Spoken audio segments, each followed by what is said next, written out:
Okay, hi everybody. I think it's 2:30 right now, so I'm going to start the presentation.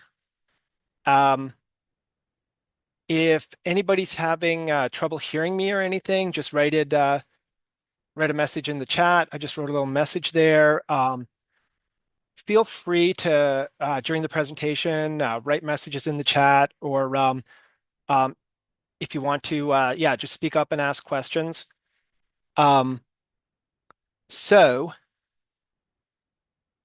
um, I guess to start with. While we're waiting for a few more people to join, anybody? So this presentation is kind of a continuation of something I did last year, but this year I'm going to focus on two new technologies that I've been using this year that have really helped me when writing when writing like notebooks and workflows. Pixi and Appose. So my first question is actually did many of you attend the morning sessions on Appose or on Pixi? I actually did, so I'm just going to write in the chat. I did attend this morning. Yeah, so hopefully for those who did attend the morning sessions, you got some background on these technologies, maybe even installed some of the tools. And if you didn't, I'll try to go slow enough today to give you a chance to install tools. But one thing I will say though is, um, at least for me personally, a lot of times when I attend these um, workshops as a student, sometimes I just jump into them. I haven't done installed the tools yet, and I still usually get something out of it. Like even if I'm spending half the time trying to install the tools, by the end of the workshop, I usually at least got some of the tools installed and got the first couple of examples done. So my philosophy is always when I jump into these is just to try to get as much done as I can. So can everybody see my screen? So right now I've got a um, sort of a web browser up with ImageSC up, and this is really the starting point for this tutorial because this little thread already has some of the links that you'll need, and any like hiccups or any um, clarification on um, installation instructions, I'll try to add to this thread. So then the first thing to do is if you can get to ImageSC and you can find this thread, you can click on this little link here that says 2025 update material. And that should bring you to like the web browser, Jupyter Book version of the workshop. So throughout this workshop, I think there'll be two main views. So one of them is going to be like the Jupyter book view, which like renders everything nicely and is easier to read. And then there's also the actual code. So the actual code, um, there's also a link to the GitHub repo here. And you can go to this repo, you can get the code. And then I have the code obviously already on my computer and I run it in Visual Studio Code. So I'll be sort of like flipping back and forth between the nice like rendered Jupyter book version and some of the actual code. So um, so I'm going to start this presentation um, with a couple of questions, and these questions are kind of like relevant to my last year's workshop, but they're probably relevant to everybody's work, right? So one question I have is, um, does the 2024 workshop still work? So this workshop I'm giving today is kind of a continuation of um, last year's workshop. But what I've done here is I've put everything in its own chapter called 2025 Updates and Advances. And the reason I did that is because, well, I was just going to give the same workshop again.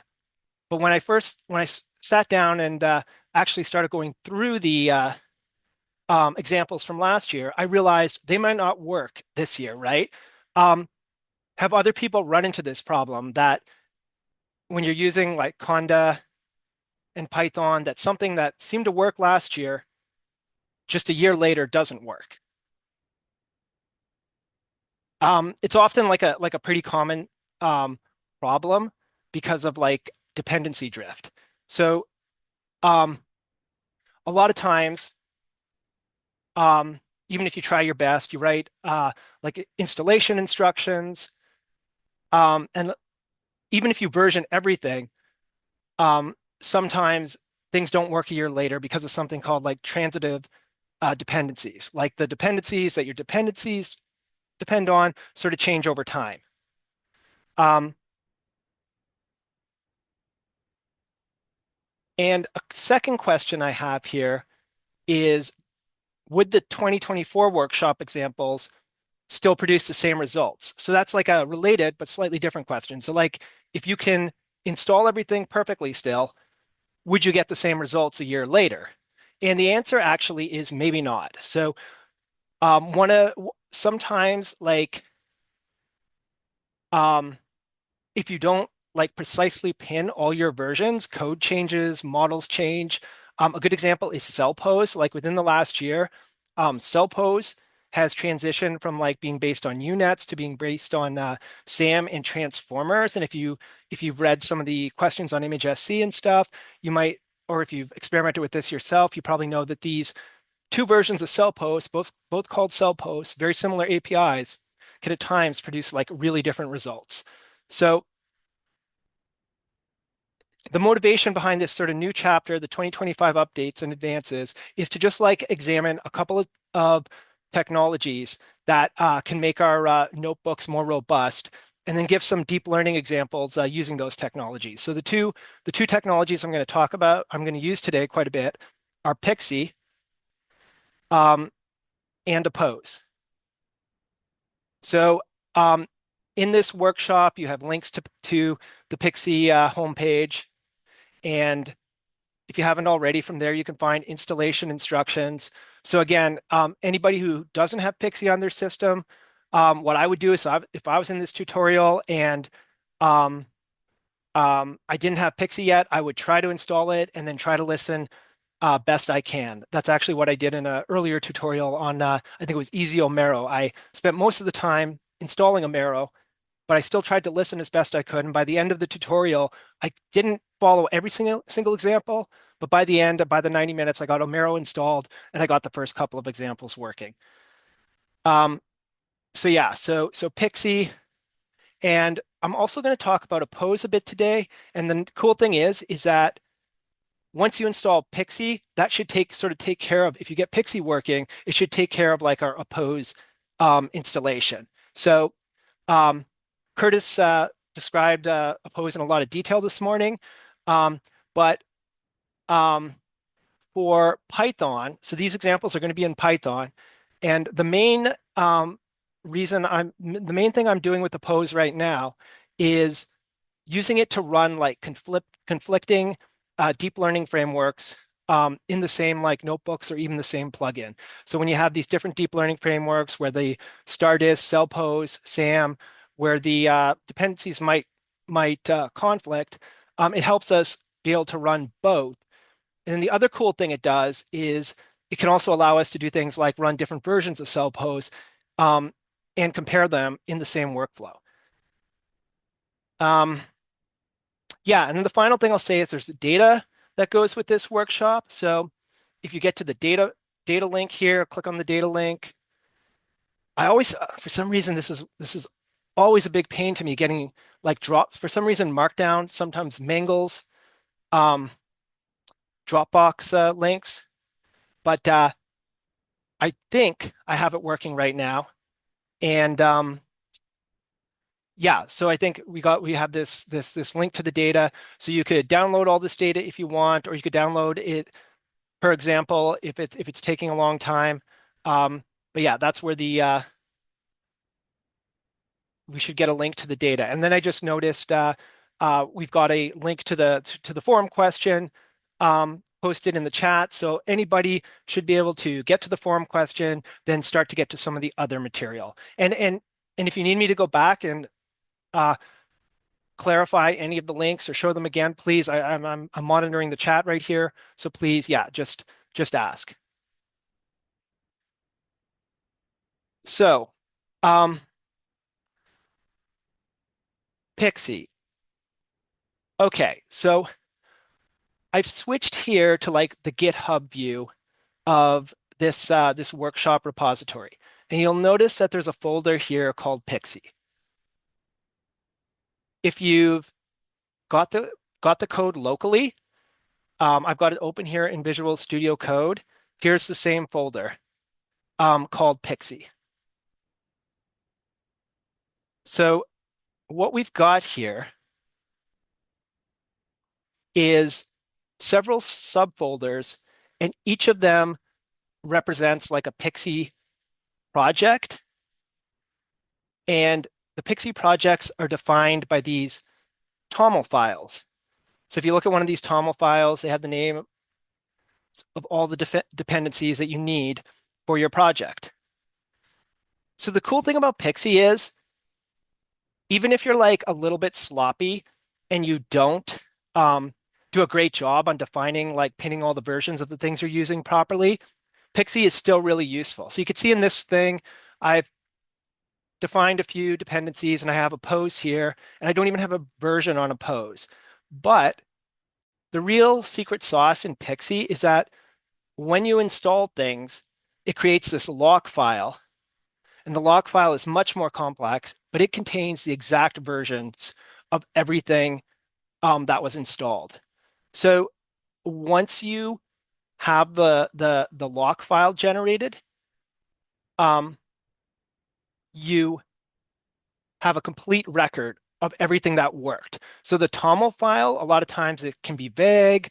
You know, I'm pretty imperfect, so I generated this myself. I may have not done a great job of defining the versions of everything. But if I do get it working at one moment in time, the lock file will keep track of everything that worked. So when you're using Pixi, you sort of generate the TOML files yourself, and that's like what you want to install. And then these lock files Pixi generates for you, and that's what actually is installed. So quick question, and if anybody wants to write it in the chat, go ahead. Where's the actual environment? So I keep talking about like Pixi and environments, and I'm looking on GitHub here, but there's no actual environment. So does anybody know like where the actual environment would get installed?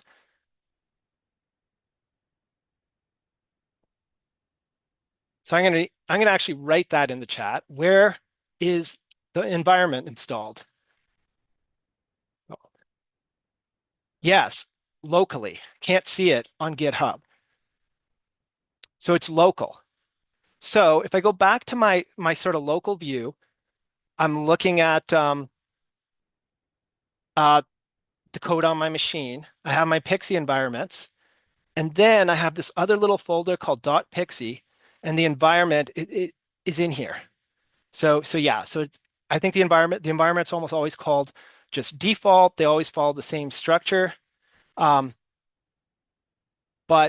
you don't want to push an entire environment to GitHub. So you actually want to ignore this .pixi file.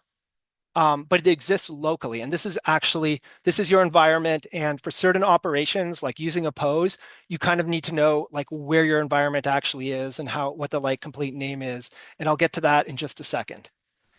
So an example. Let's go back to our 2025 updates and advances. And the first example is just a really, really simple test to see if we can actually communicate, like actually use our Pixi generated environments in our notebooks. So this example here gives some instructions on how to test or on basically how to install your Pixi environment. So really what you have to do is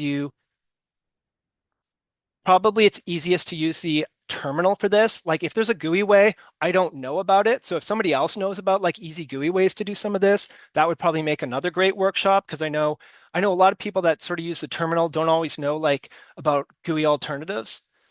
But anyway, I'm in the terminal, I'm in the top level of my workshop, and then I sort of CD into the Pixi directory, look to see what's there, go into one of my environments or one of my environment folders. And so if this is new, if you just got this code and you don't have the environment created yet, the way you create it is you just type in Pixi install. So if you type in Pixi install, if I do it, it won't do too much because it worked really fast because I had already created the environment. But if you type Pixi install, it'll read the dependencies that you defined in your TOML, and then it will, yeah, it'll just create that entire environment. And then if you look in your folder system, you will have like a Pixi.pixi folder, and you can find your environment from there. So how do you get your environment visible in Visual Studio Code? So if you use Conda, I think somehow there's some magic behind Conda, and Visual Studio like picks up the environments that were created by Conda. So you can see here on mine, I have some Pixi environments, but then I also have some Conda ones. These ones you can see mini Conda here. These are from Conda. So these are usually pretty easy to use because they're somehow there's some magic behind the scenes that picks them up.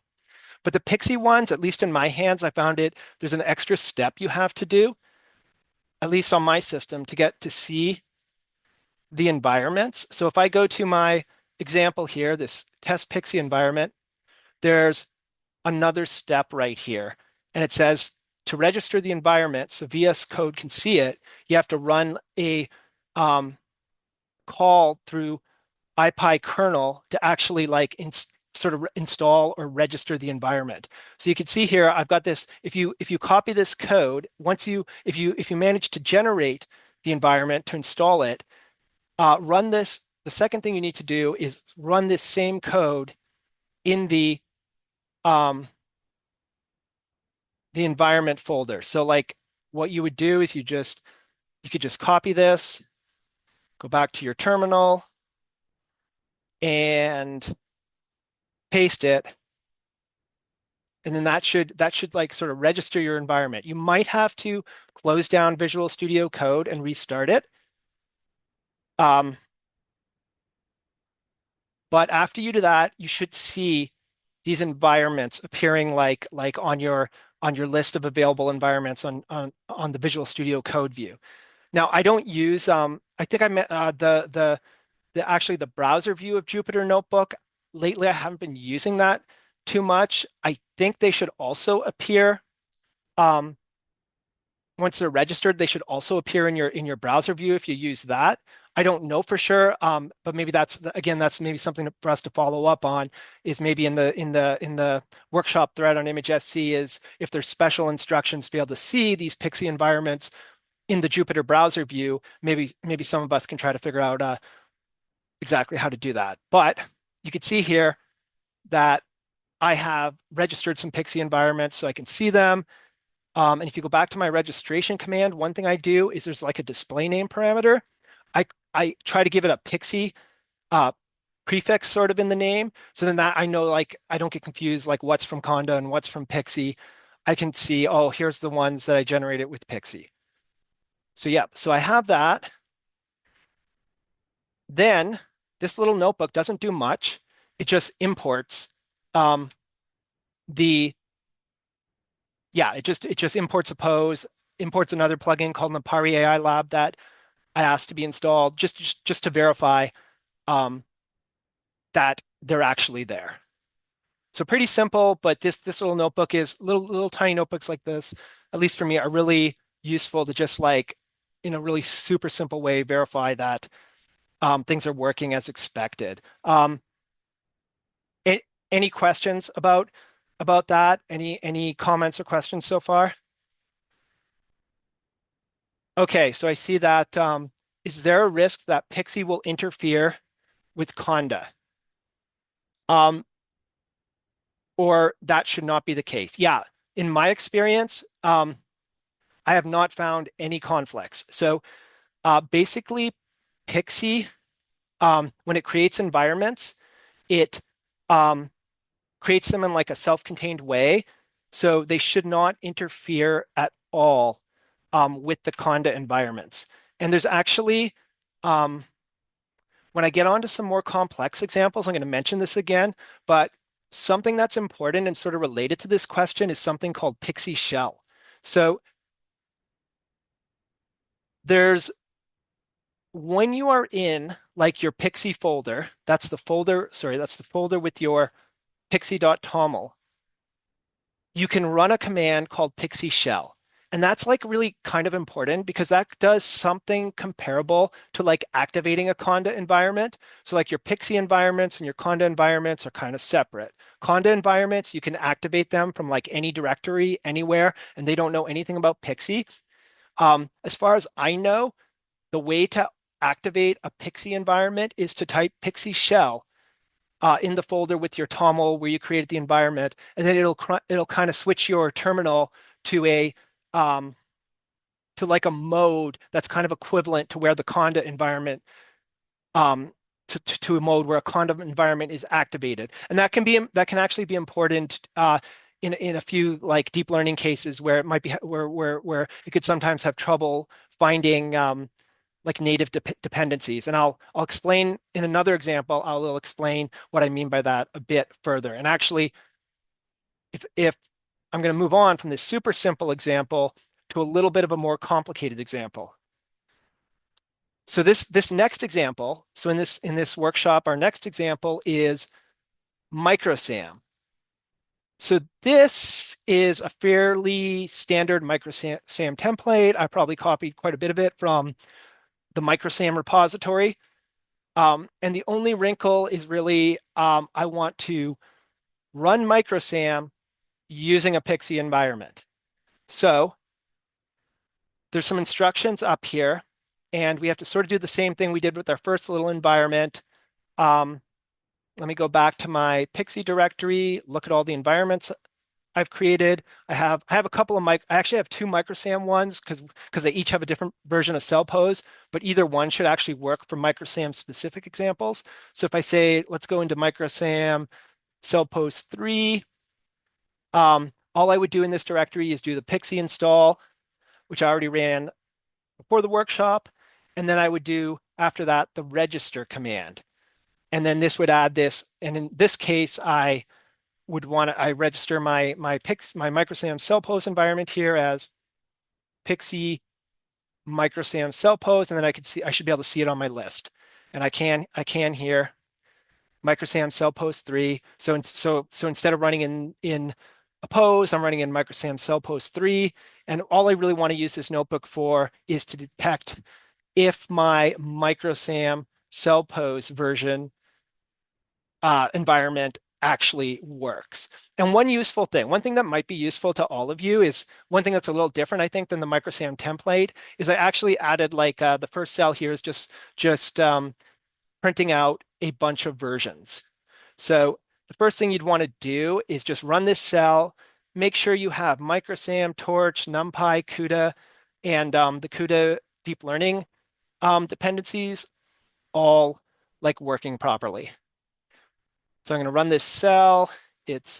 And yeah, all this worked. Now, here's like one of the gotchas. What I've found in using this stuff is you can very easily get into a state where everything like that is in Python works fine, but anything that is C and needs DLLs or libraries on Linux doesn't work because it can't find the operating system can't find the native libraries. So that's where you may need to use like this Pixi shell thing. So I've tried to describe that step here, number 4. So if you ever running like Pixi, notebook or a workflow in a Pixi environment, and you get these really bad crashes or it complains about not being able to find DLLs, What you may have to do is actually start your notebook or start your VS Code environment or your VS Code um, from the the Pixi shell. So all you have to do is you have to use command line, go into your environment folder, you type Pixi shell, it'll start up like a shell with everything, activate it properly, including the paths for native code.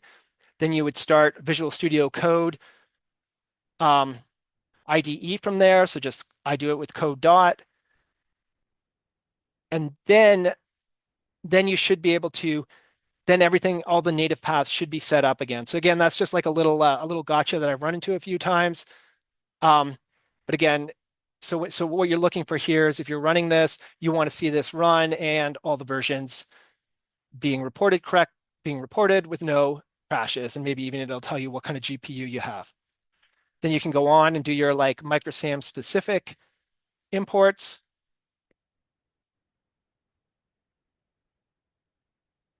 And I see another question here. Can you just add the DLL folders to the path? Um, yeah, I think you absolutely could. Um, the only problem with that, I think it would work. With the only like problem being that um, if you added them to the path somehow like temporarily, it should be fine. Everything should be fine. If you added them like more permanently somehow, then you could run into problems where if you keep adding things to the path, you can get conflicts. Um, but yeah, adding it, that's all the Pixi shell command is doing it. Behind the scenes, it's like setting up all your paths properly. Yeah, so then this example, if you're working along, you should be able to just run the code here. So yeah, it all seems to be working. I open up a test image. So I mentioned if you get the data, place the data at the same sort of at the same level as your at the top level of your repository, then it should be able to find all this. And then we run microsam, and now we can do a little bit of plotting. And we have a little plot here. So this was our, let's go back up. What image? This is the, oh, I know I didn't display the original image in this example. Let's see if I can do that. Should be whoops. Uh,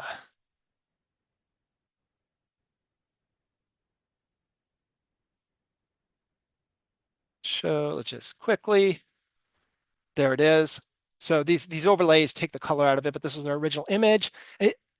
One thing I really want to mention here that's I think, and we're going to see more of this as this tutorial goes on, that's really, really interesting is this is the ground truth and this is the microsam result.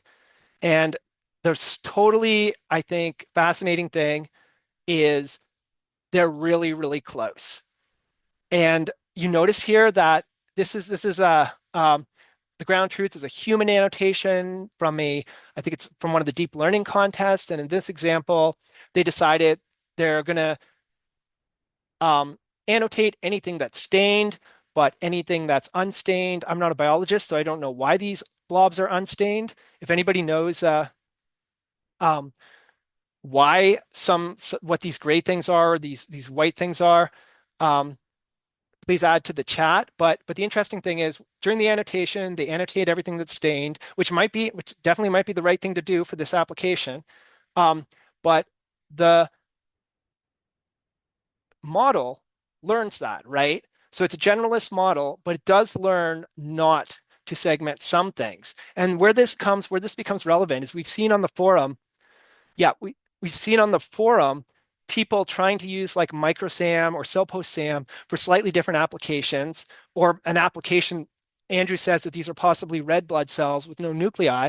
So they might have an application where they actually want to find out how many red blood cells have no nuclei, or I've seen like a few examples where there's like bubbles where they're counting like different kinds of bubbles in like some kind of substance, and the bubbles actually look a lot like unstained cells, and they just can't count the bubbles. These generalist models won't find them, and that's because the annotation didn't have them in it, and it learns like not to find certain things. So that's kind of interesting. And something you always have to watch out for when you these a lot of these generalist models, they're trained on these collections of images which were done by a human, and the human had some like rules that they use. So they didn't actually annotate anything. So it's really learning, sometimes it's learning whatever rules the human used to create these ground truths. So yeah, so that's microsam via um, Pixi. And then this next example, number 10, is very similar, except it's Cellpose SAM using Pixi, but it follows the same exact same steps. It's same steps of like installing your environment, registering it, starting the Pixi shell, seeing if everything's connected right, and then instead of microsam, it uses CellposeSAM, and it uses the same image, and actually in the end produces not a similar result where it's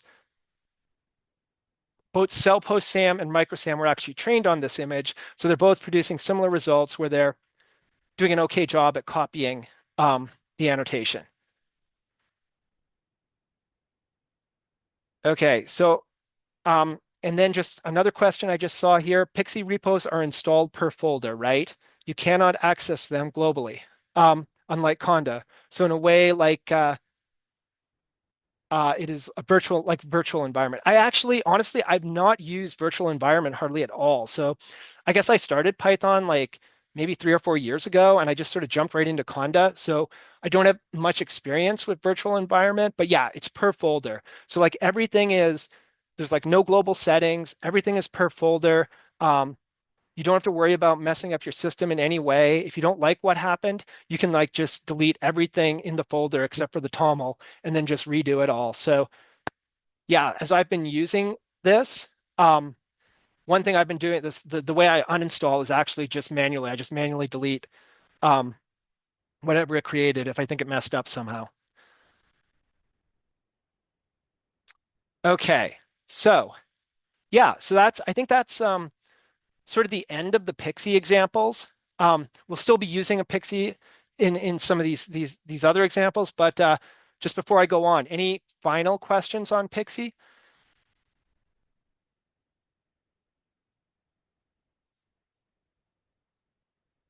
Yeah, and if you have questions, obviously you could use the forum.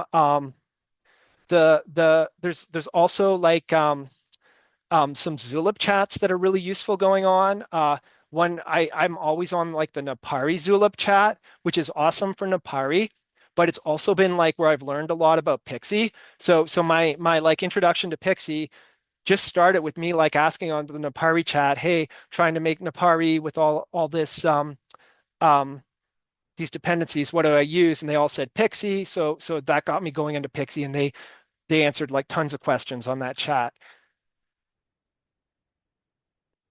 Okay, and then another question, which I actually may not be qualified to answer, is like, why not use UV rather than Pixi? So my my path to using Pixi as is that like I just described was actually asking questions on Napari chat, and Napari people did mention UV. They also mentioned Pixi, and I think because I was using a lot of Conda dependencies, they told me to go to Pixi instead of UV. So my understanding, which may not be 100% accurate, is that UV is more for pip dependencies only. And if you use if you use Conda, that you should be using Pixi, but that might be something again that we need to get we will want to get clarified by people who have more experience using both. Um, is it possible that connecting to the Pixi environment takes more than several minutes? It could be. So I've found it takes like on my machine up to a minute. So um, it sometimes seems to take too long. Like and it could depend like how powerful your machine is. I'm not 100% sure, but I would say that if it's taking more than 5 minutes, maybe just shut down VS Code and try again. Like I found on my machine, the first time I connect to a Pixi environment, for some reason, it does take like longer than I think it should. So maybe be patient, be a little bit patient, but if it gets to like 7, 8 minutes, maybe try to shut VS Code down and try it again.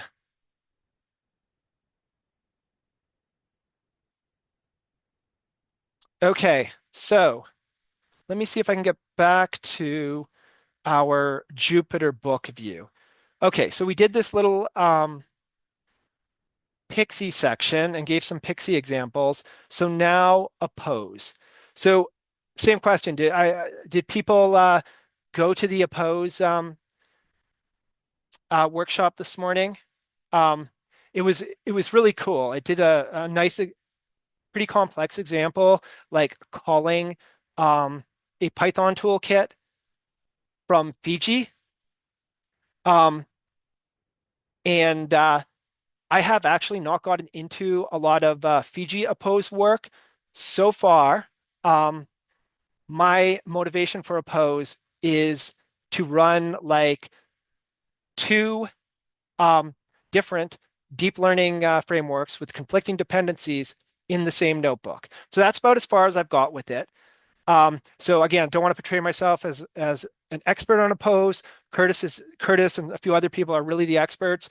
But what I've done is I've used it for this one specific use case I have, and it's worked really, really well. So I'm going to try to demo that use case. So a little bit of background, why Appose exists. Yeah, as I mentioned, different deep learning frameworks need different, sometimes need different environments. So in Python, it's really useful for, you know, same like workflow, same app, running things in two different environments. Also, major uses connecting Java to Python, um, calling Python from Fiji. Um, yeah, so I think what I'll do, instead of going through all this, I'm going to just jump to the Appose example. So, because I think the example kind of makes it clear, like it's almost like a hello world to Appose.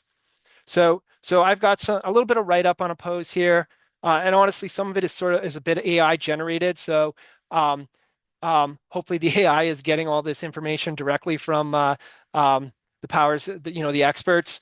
Um, but I think what I really want to show is just like the hello world Python Appose.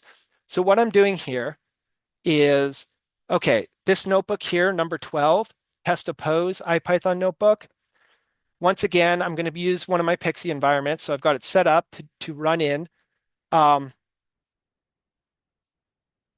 in this Appose Napari environment. And I just see another little comment. Yeah, today's Appose, I wasn't able to get to completion either. Like I really wanted to, because like the next step in all this stuff I'm showing, it'd be really cool to just be able to say, hey, very, very easily just be able to also run it in Fiji. So that's like over the next few weeks, one of my goals is to revisit that tutorial, maybe just take my time with it, get that tutorial working on my computer, and then trying to figure out how to like write like code that can be Python notebooks and Fiji, both with like the same, without too much extra work, getting like your examples working in Fiji and Python. Um, so yeah, so this simple Appose test, I think is, at least for me, is kind of useful. So all I do here is I import Appose, and then I try to connect to another environment. So all I need to do to connect to another environment is know like where that environment is. So this little environment path here, it is this Pixi directory, um, microsam, CellposeSAM, Pixi, environments, default, and that's your environment. So independent of like whether you even use Pixi, you should be able to point this string to, like if you have Conda environments, you should be able to, you know, if you know where your Conda environments are written to, you should be able to set this string to point to your Conda environment. So this little environment path, it's the name of an environment. It could be generated by Mamba, Pixi, Conda, whatever. It just has to point to an environment. And then you can use Appose. And Curtis did mention something this morning that building wasn't quite functional. in the Python version yet. And I was thinking about that for a bit because I'm like, ooh, I thought I used the build function. And I do use the build function here, but I assume in this case, because these are pre-generated environments, that the build is really just setting up like the paths because the environment is already there. But I think in some other cases, like if you use this, you could be able to you could point Appose to like just the pixi.toml file, and it would actually start the build for you. So in the future, that's like if you could probably use um, Appose with environments that aren't even built yet, just specified. In this case, I'm using it with environments that I sort of pre-built. Okay, so now here is um, my Appose program. So when I've been using Appose, I've been, following some of the examples, and the examples seem to show that you need to write your Python code, you need to pack it like into a string. So I have this thing called execution string, and I'm gonna switch to the other view. Um, so here's our simple Appose test, just because it might be easier to see on this background. Same code I'm running in my IDE. So what I'm doing here is I'm making a really simple Appose program. So all the program does is say task.outputs of test equals a number. And what's happening here is that this thing called task is shared between different environments. And by task.outputs is a dictionary. And by setting a key value pair on this dictionary, the like target environment and like your native environment, like the environment of your notebook and the second environment you're trying to run things in can like communicate, send information just by using this task.outputs dictionary. So that's what that little piece of code is doing. Pretty simple, but all our program is doing is setting a value on the outputs directory, and then this little piece of code here. Note we created an environment. So we created an environment, and then we use our environment to run a task. When the task is finished, we see if there was an error, and then we check for what values were written to the outputs. And in this case, all our program did is write a number to the output. And so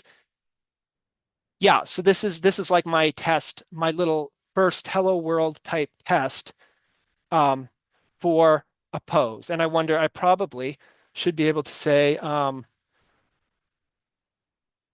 let's see if this works. There you go. Now it really is hello world, right? See, I changed this to hello world, and then I got hello world back. Okay, so that's great. We exchanged some simple data between two environments. Now, something that's more useful is to actually check what's available, like in the second environment. So what I'm going to do here is I'm going to try to import Torch. And then what happened? It says something like Torch is not installed in this environment. So import Torch didn't work. If I go like this, if I say import Torch, it'll maybe be more dramatic. Yeah, no module named Torch. So I'm going to write another little program, another execution string. And what it's going to do here is it's going to import Torch, import NumPy, and then check on some of the versions of things. So yes, this is a string. It defines a Python program, and then the Python program is going to be run in a second environment. So my notebook is running in Appose Napari environment, and it has no Torch. But I created a second environment from the microsam CellposeSAM, and that one should have Torch. So here I go. I'm going to call into this second environment, and it returns the versions of everything. So what it did is it this little Python program was run in a different environment, and I use this outputs dictionary to store like the key value pairs, which represented the versions of the different libraries available. So I think where this is useful, this little tiny program here, is when you get started with Appose, first thing you might want to do is just verify you're communicating with your second environment right, and then verify it has the dependencies installed in it that you expect it does. So a little tiny simple program like this, I think is still kind of useful. It's pretty useful. Okay, so that's like sort of a simple Python to Python Appose. Any questions about that? Okay, I've been monitoring the chat and I'll keep monitoring it. So any questions, yeah, just put them in. Okay, so now a little more complex. Let's run Cellpose with Appose. So again, I'm in my the environment I'm in right now. It says Cellpose is not installed. So I'm going to load the test image, and I'm going to write some Cellpose codes. See my execution string here? Now I've made it first execution string just was storing a single value. Second one was looking at versions of stuff. Now this execution string is actually a little Cellpose script. And this script will be run in a second environment. So we set our environment path here. And create our environment. And then, so when we're dealing with images, and this, one of the things we need to do is pack our image into our inputs. So Curtis earlier today was talking a little bit about this ND array structure. So the ND array structure is like a wrapper around NumPy arrays. So what we've done here is we've created an ND array using Appose. Then we put our NumPy. This image here is a NumPy array. Put it into the ND array, and then set it as an input to our script. And if you notice the script here, it it will be aware of the image, and you can use your image in the script just like any other NumPy array, except you have to since it's a wrapper, you have to actually use this little ND array helper to actually get the data. Yeah, so that's how you set everything up. And then the code to actually call the task is similar to the pretty much, it's just a template, same as the other example. And it's calling Cellpose right now. So I think this one will take about 20 seconds. And yeah, so it returned a mask. So we go back to our string. Yep, one of the outputs that we set, the output we set this time was the mask. Then we can see, let's see, do we actually, and there it is. Yeah, it's the same as just calling Cellpose directly. But we did it in a second environment. And still pretty simple. We're not really having any benefit yet compared to just like number 14. Notebook number 14, I think, does the same as number 10. So we haven't really accomplished anything new yet, but we can at least verify that it's giving us the same result, which is useful, right? So we can sort of start to get some confidence that this is all the wiring is done good and everything. Okay, so now here is where I think we get into something that is actually you can't do without Appose or without some type of shared memory between environments. So this one, number 15, is going to run like multiple deep learning frameworks in the same notebook. So we're running in sort of in this Appose environment. We load the test image. Then one thing I'm doing here is instead of writing, I could write out all this code explicitly using the same pattern of just um, using generating like execution strings for the different deep learning frameworks. But in this example, I actually sort of already did that. I wrote some segmenters. So if I go back here, um, what I've done is I have a project called Napari AI Lab. This is a major work in progress. Um, not ready for prime time yet, but one of the things I am doing is I'm trying to um, generate like some Appose friendly segmenters. So I have a bunch of segmenters here. This is the Cellpose segmenter. And what they basically do is um, they check their classes which have some logic in them to check if the dependencies are available. If the dependencies are available, this will just run like Cellpose in the standard way, but it also um, has the ability to get the execution string.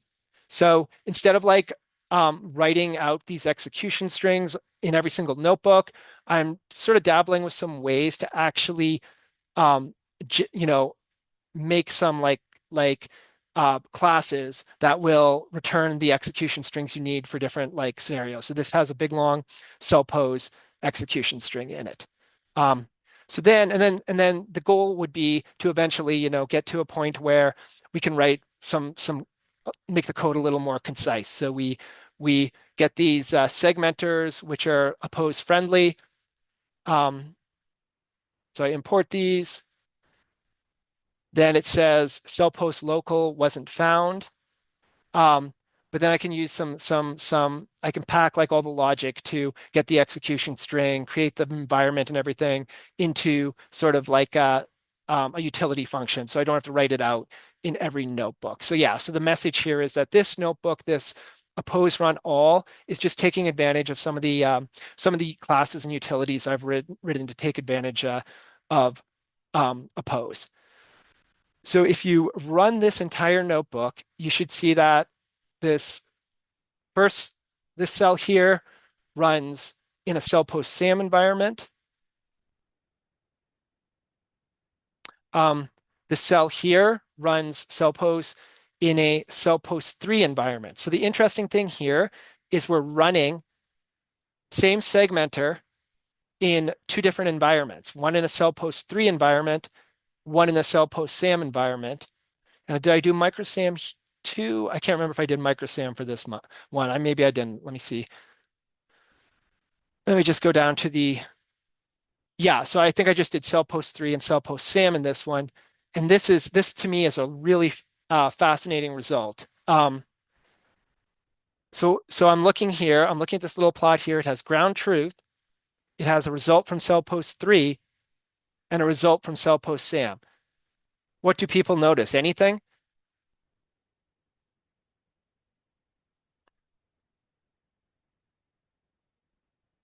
So the interesting thing to me is that the Cellpose 3 was not trained on this test image.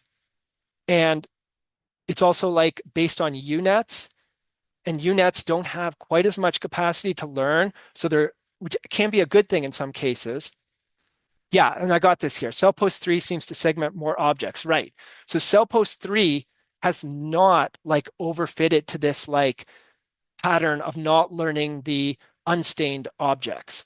So Cellpose 3 is still detecting anything that looks kind of like an object, while CellposeSAM has learned from this annotation that it was trained on not to segment um, the unstained objects. So that's like really interesting that I think one thing that people are gonna maybe over the last year as these transformers have become more popular, people are just sort of seeing cases where it really overfits certain scenarios it was trained on. So that's just something to be aware of as we all move forward. So I think it's really cool that Cellpose 3 actually counted more objects, and beyond that, just this whole idea of being able to run the two different versions of Cellpose in the same notebook is really cool.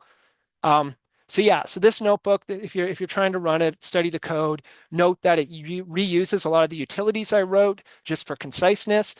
But using this pattern here of just making your own execution string, you could just repeat this pattern and run like any deep learning for any basically Python code you wanted that you could just compose as a string.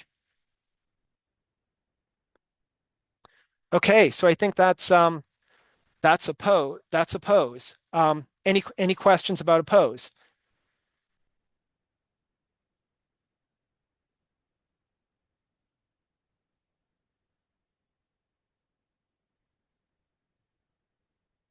Okay, so the final um, few notebooks I want to show um, could really each be their own like 2-hour course.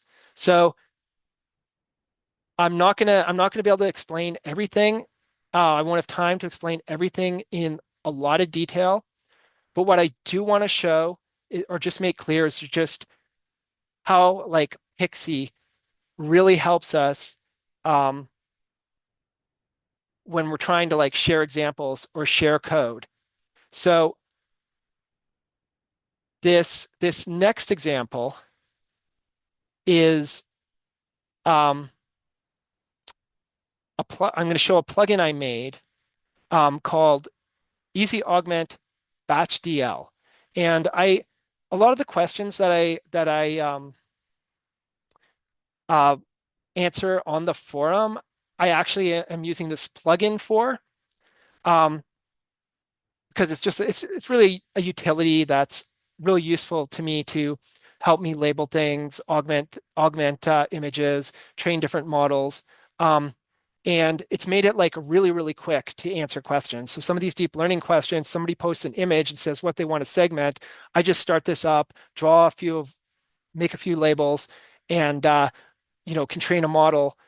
I can set it up in like literally a few minutes. Now the training might take an hour or two, and it's made it really easy for me to answer questions. However, the problem is it's really hard for other people to install because this has all kinds of complicated dependencies.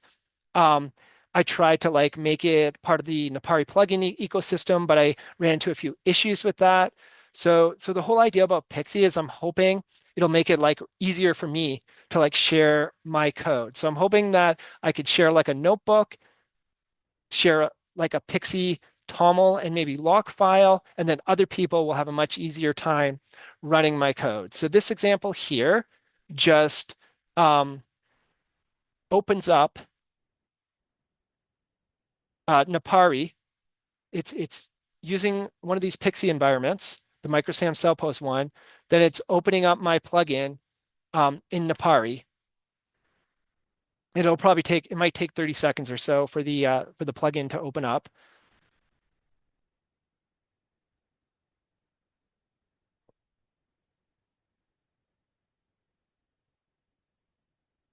And yeah, and where this is, I guess, is kind of going is that so one way again to share plugins is to um, share them like there's a Napari plugin manager, a plugin hub, I think, and you can send your plugins there, and they supposedly if the dependencies are fairly simple, I think you can often, without much trouble, install them right from the Napari GUI, which is great.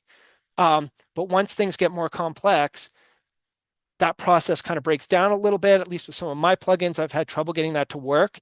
So I'm hoping with the combination of like Pixi and a notebook that starts the plugin and sets it up right, it'll make it like a lot easier to share stuff. So here's what this notebook does. It just um, starts Napari with my plugin um, already set up. Um, so yeah, so this plugin is a deep learning plugin, and I've used Napari layers to try to keep track of all the different components of a deep learning workflow. The most important being like labels, and predictions. So what I've got here is um, this is a series of images. Again, from another image.sc question, and the images came with some labels. So we've got nearly every label, every image labeled. Now, what I've what's kind of cool about this plugin is problem. There's a problem here. Um, a lot of these labels don't include these long protrusions or filaments. So if you train a model based on the labels, all these labels, the model will miss these protrusions. So the plugin that this Napari plugin, one of the um, features is the ability to use like Napari ROIs to actually tell it which labels you want to use. So I have like a label, a layer called label box here. So with the label box, I draw an ROI around labels that I actually want it to use. So if you look here on this frame, I've actually drawn in all the protrusions. So I can sort of tell it to use this for the actual training. And on this one here, since it doesn't contain, these labels aren't that accurate, they won't be included um, in the training. So this plugin, the main purpose of it is to give you more control over like what labels are actually used in training. So if you have some labels in progress, you can keep them, store them, save them, but they don't have to be used for training yet. Then you can, yeah, the ones that are good, you can draw ROIs around them to, tell the model to use them. So that's one thing this plugin does. Then the second thing it does is it takes labels. And if you notice here, I don't have a ton of labels because most of them I didn't like, so I didn't include them in the training. But in this case, so maybe I think I only have 10 or so labels, you can also um, basically augment. Yeah, it has some features for like augmenting these labels. So you can make out of these few labels, you can make many more. And then third cool feature of this plugin is it has a bunch of ability to use like different deep learning frameworks with the same um, label set. So, there's right now there's Stardist plugins, there's Cellpose plugins, MicroSAM plugins, but I'm not aware of a lot of them that all work together.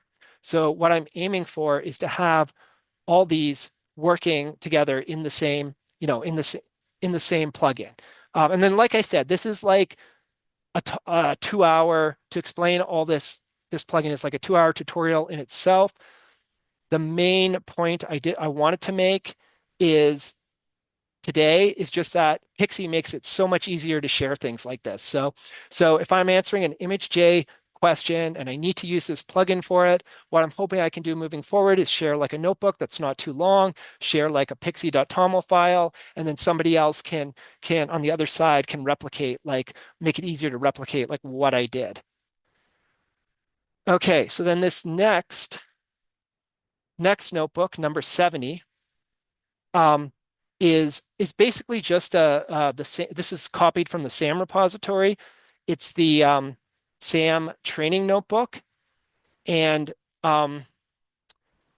again, this is already this is from the MicroSAM project, um, but I just sort of put it in here just to show an example of like linking. So in this notebook number 68, I showed some labels I generated, and then number 70 shows how to use SAM training on those labels with in Visual Studio Code notebook with a Pixi environment. So I'm not going to run the whole thing right now. It would actually take about an hour to do the training. But like if anybody is just using these as templates, I think this is a pretty useful template.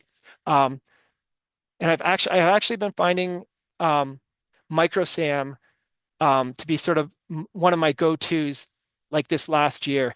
It's yeah, once you get used to how the notebook is set up, the training process seems like as these things go, relatively easy to use.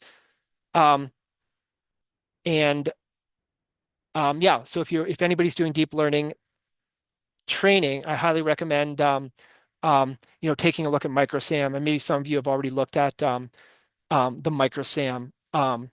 Went to like the MicroSAM workshop. I think it was 2 days ago. Um, okay, so one more notebook. Um, and this one is similar to number 68. This is just like another example of um, running um, one of my plugins in a Pixi environment. So again, take this really would need like another 2-hour workshop to do it justice, but it's a good template to if you need this example shows semantic segmentation. Um, does everybody, probably most people know um, the difference between semantic and instance segmentation. But in these workshops, a lot of times we have people from different backgrounds. Some people maybe um, just getting introduced to deep learning. So semantic segmentation is when we classify pixels into different classes, like cell or not a cell, and instance segmentation is when we actually like count objects. So this little example shows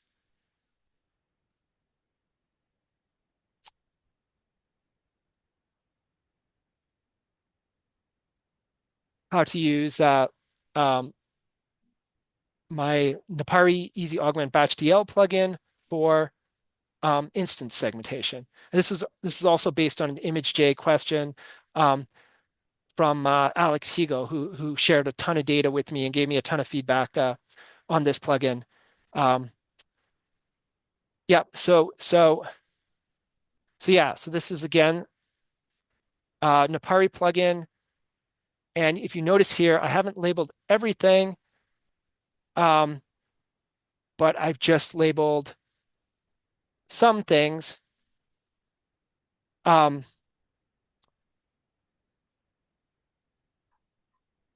and a quick question for people.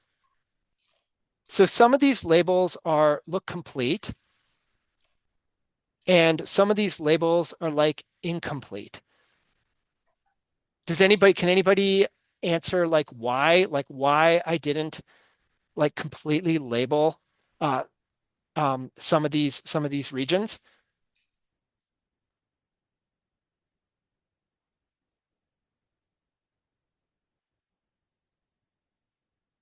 So one of the answers is it takes longer to train.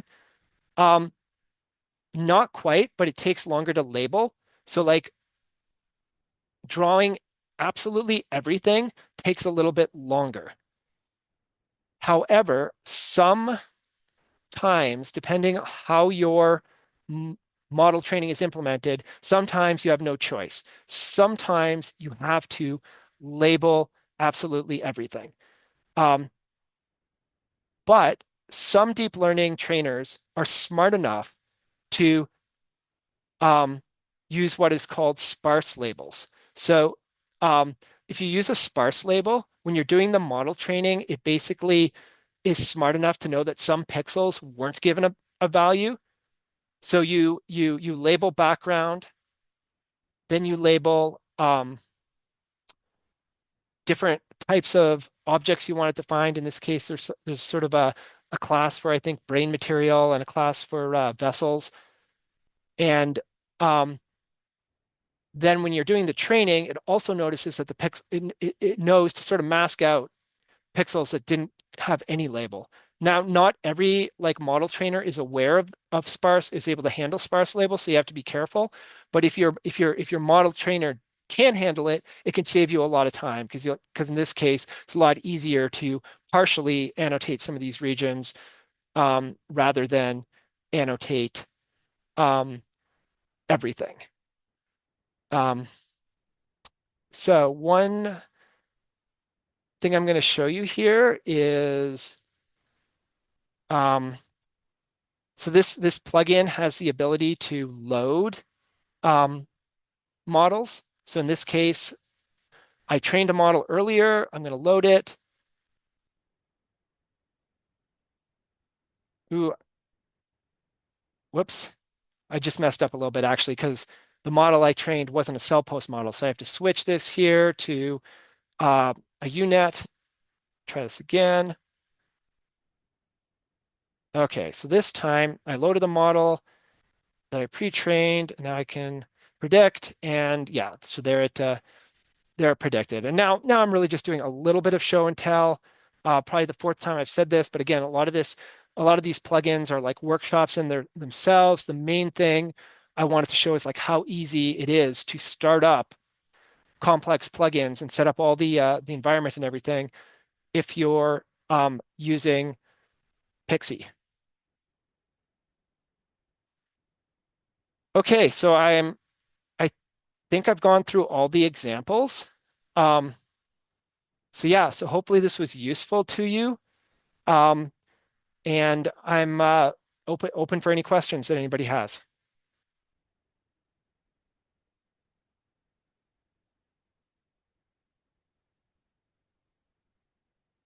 Okay, so somebody says, I have another question, stupid question, regarding the changing dependency problem with Conda.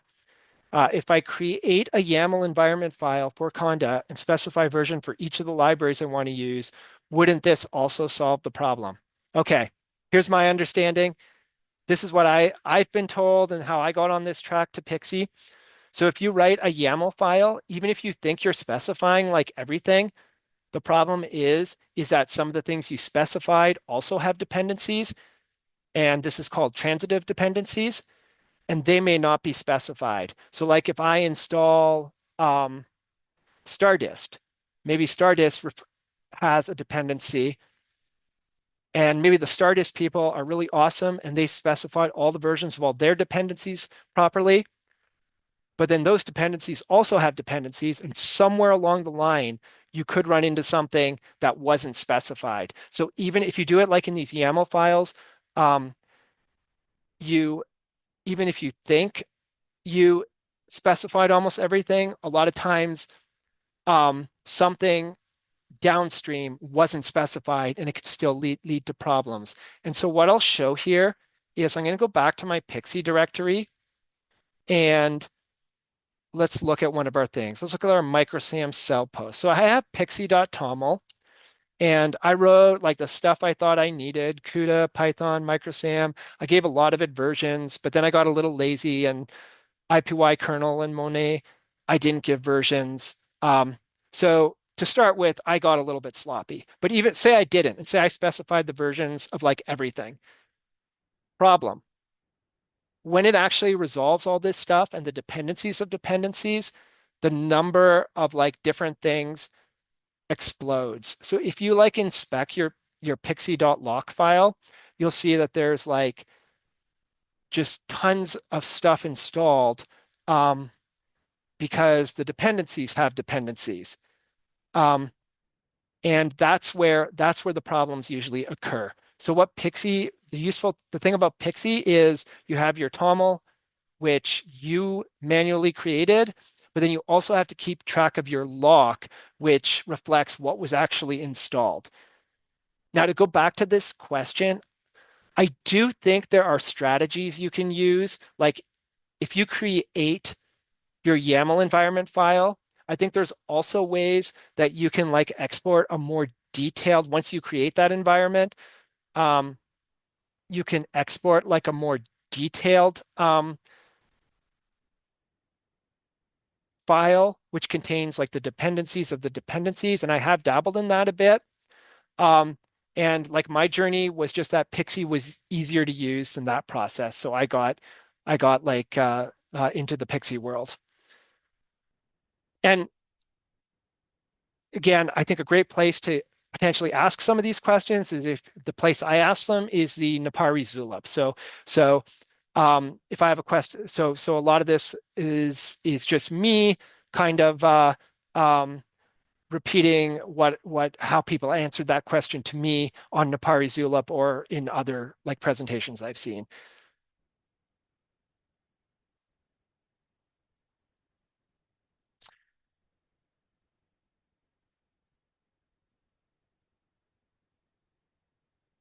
Yeah, and I totally agree. Again, in the chat, that's my experience too. Like when I export the YAML file with everything in it, I seem to get like a pretty complete um, list of everything. Um, so I'm not honestly not totally sure if there's some other advantage to the Pixi way, other than at least for me, it's just been pretty easy to use. So um, yeah, it's easy to use, and it's definitely what other people have been recommending to me.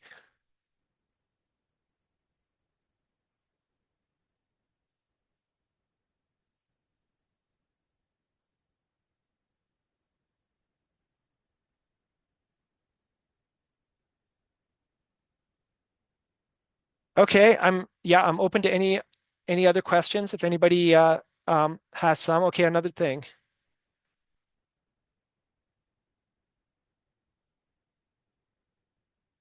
Yeah, here's a good question. Stardist. Um, Yeah, Stardist in particular, especially on Windows, has been a bit of a nightmare the last couple of years because there's been like there's this issue where TensorFlow no longer supports GPU on Windows, which sounds pretty incredible because you'd think that there's lots of like Windows TensorFlow users, but I guess just like you know, PyTorch is sort of replacing TensorFlow. Plus, a lot of the people that use TensorFlow probably use Linux. So they're actually, as far as my understanding is, TensorFlow is not really doesn't have really good Windows support anymore. So this has become a problem because if you want GPU TensorFlow support, um, the version you have to use is actually like a year or more older now. Um, and will Pixi help this? So I've actually got a Stardist example here. I didn't make a notebook with Stardist, but I should probably add an example. So yeah, so I have a Stardist pixie.toml, which I think works pretty good. Um, now that I'm looking at it, I may have to make some adjustments here because oh no, I don't.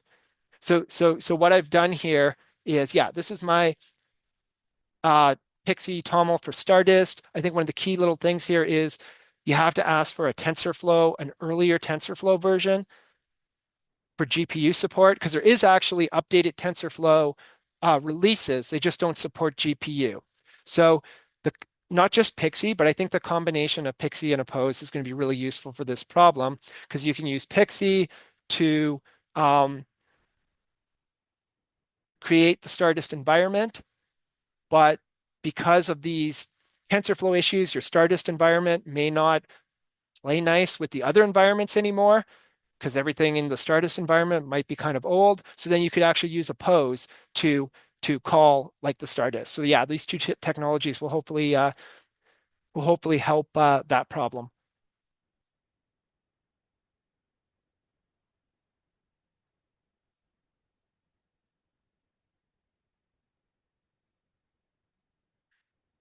Yeah, if there's any more questions, I'll wait a couple more minutes and see if anything else comes up. Happy to answer more questions if there are any.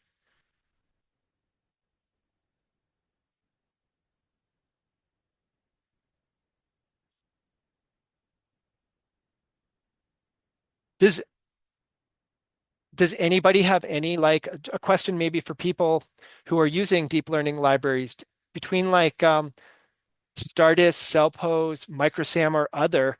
What do people use the most?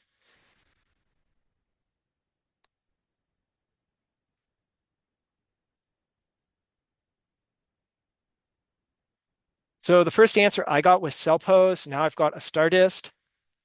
Um, And I think I mentioned that at least for training for the last few months, I've been using microsam the most.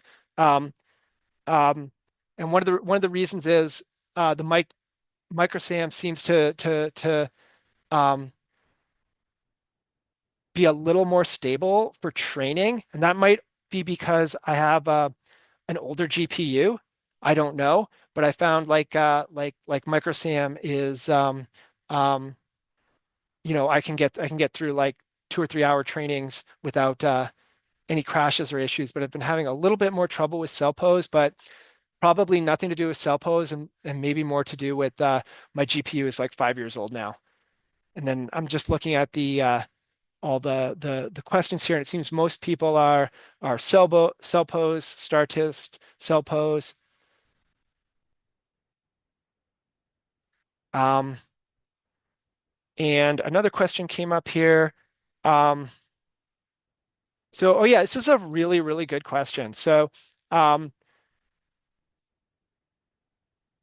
I've answered, yeah. So I answer a lot of questions on ImageSC, and how do I have time for that, and what is my motivation? So, yeah. So basically, I mostly do contract work, and um, my motivation for like asking questions is like the generous part of it is I do like um, helping people and talking about interesting problems. Um, but the self-serving part is just that every single question gives you exposure to a new type of problem, right? If somebody shares an interesting image and you help them with that, there's like the generous part where you're helping somebody, but there's also a little bit of a part that's beneficial to you where you're getting exposed to a new problem and you're learning a little bit about the toolkit yourself. And then, of course, when you answer questions, other people always like pipe in and you just sort of learn more about everything. And it's also kind of um,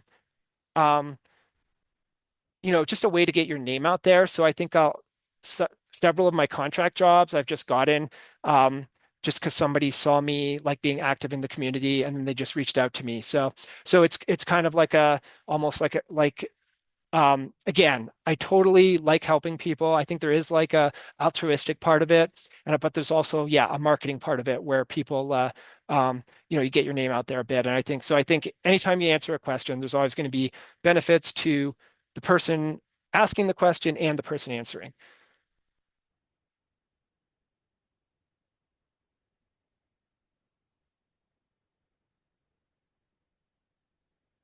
Okay, so let's see.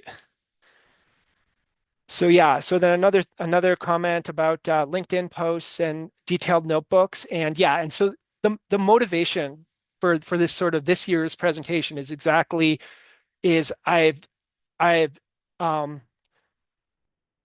yeah, make posts on LinkedIn, make posts on ImageSC, and I found that like it's difficult. Some people sometimes like if someone a lot of occasionally people have reached out to me like offline and we've done a lot of work to get things going. And then occasionally people have said, that sounds really cool, but I just can't get it working. So sort of the motivation for this year's presentation is just to try to get this make it easier to like share these things with people. So hopefully we're as a community we're headed that way.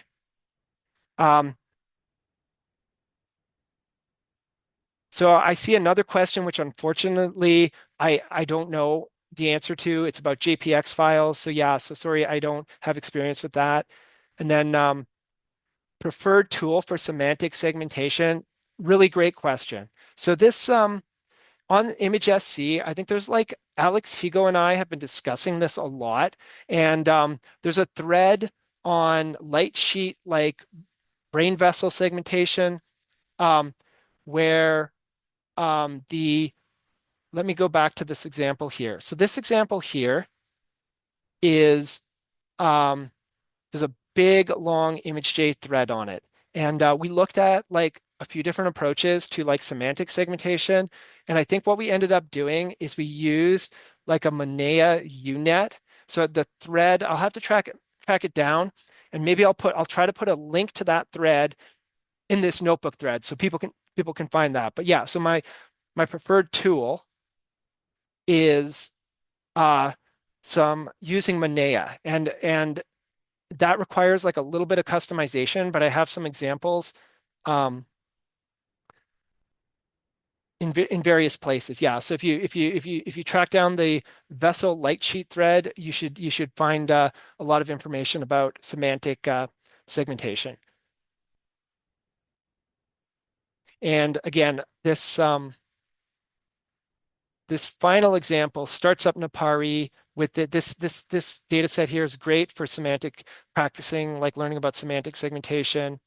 And the tool I've been using, again, it's called Monea, and it's not quite as like user friendly as something like Cellpose. You have to like write some of your own code, but I have some examples of how to do like semantic segmentation with them.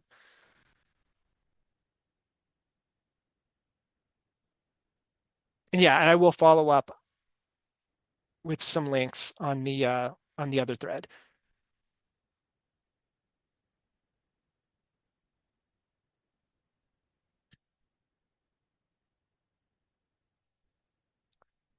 Um, okay, so I think yeah, I think we're getting close to the end. Seems like I don't see too many new questions coming in, so I will probably end the presentation. But just any other questions or any other like um, thoughts about all of this, just yeah, just post on Image SC. That's oh, one more thing. Okay, yeah, another. This is interesting. Um, do you recommend Pantera to generate ground truths before feeding into Cellpose to prevent crashes? So I have not used Pantera. Maybe that's something I'm going to have to like experiment with. Again, my go-to has been Napari. I've been using for labeling. I've been using Napari to generate all my labels for like the last year and a half. So I'm not too knowledgeable about other tools, but yeah, would uh would love to should probably make a point of learning a little bit more about some of the other tools. But one of the reasons I became a Napari user isn't quite for the 3D visualization, which it's really great at, but was more because of built-in labeling tools.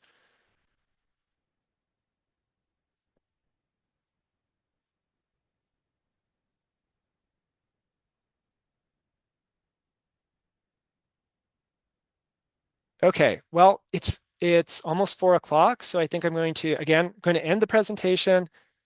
Um, and yeah, and I'll be in touch um, on the Image SC forum. So thanks a lot for attending, and I will um, talk to all of you pretty soon.